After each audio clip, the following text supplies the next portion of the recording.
Assalamualaikum warahmatullahi wabarakatuh. Nama saya Nida Lutfia dengan NIM 442111000, kelas 443B29. Saya akan menyampaikan tentang konfirmasi keprihatinan bangsa tentang korupsi. Apa itu korupsi? Korupsi berasal dari bahasa Latin, yaitu corruption.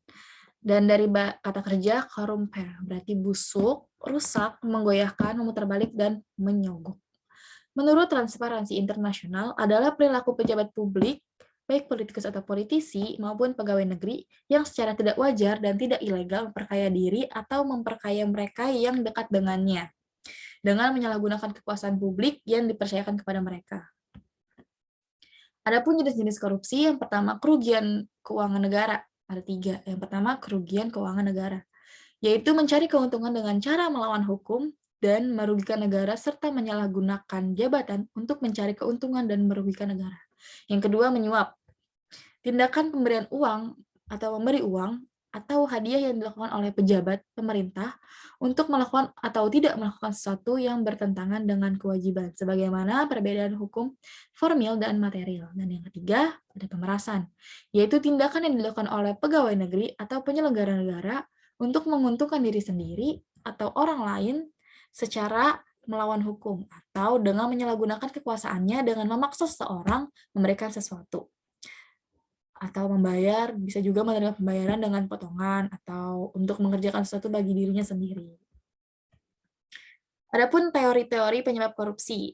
Ada beberapa teori. Yang pertama, teori dari Robert Kitgard, teori CDMA, corruption, directionary, monopoly, accountability, yaitu korupsi terjadi karena adanya faktor kekuasaan dan monopoli yang tidak dibarengi dengan akuntabilitas.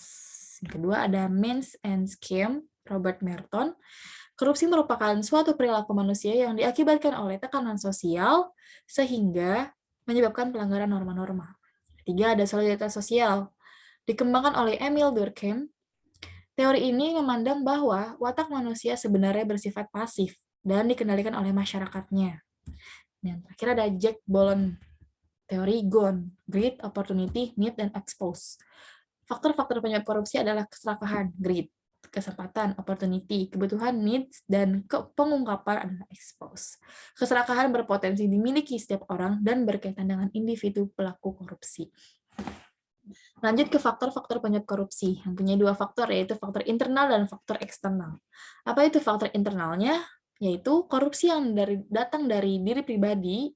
Faktor ini terdiri dari 2 aspek perilaku, yaitu individu dan sosial.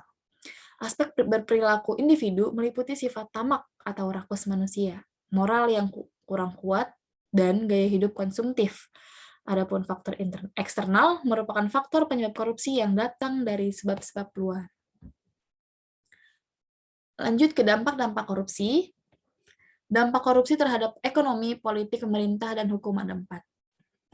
Menurut ekonomi, dampak positif terhadap ekonomi yaitu penurunan produktivitas, menurunnya pendapatan negara dari pajak, meningkatkan utang negara, menurunnya pertumbuhan ekonomi dan investasi, dan rendahnya kualitas barang dan jasa. Politik, pemimpin koruptor, publik tidak lagi percaya dengan demokrasi, menguatnya plutokrasi, dan kedaulatan rakyatnya hancur. Ketiga, ada pemerintahan, yaitu etika sosial yang mati, birokrasi tidak efisien, dan hilangnya fungsi pemerintahan. Dan terakhir, dari hukum, peraturan perundang-undangan tidak efektif, dan hilangnya kepercayaan masyarakat terhadap negara. Mungkin sekian presentasi dari saya, kurang lebihnya mohon dimaafkan. Wabillahi taufiq wal hidayah. Wassalamualaikum warahmatullahi wabarakatuh.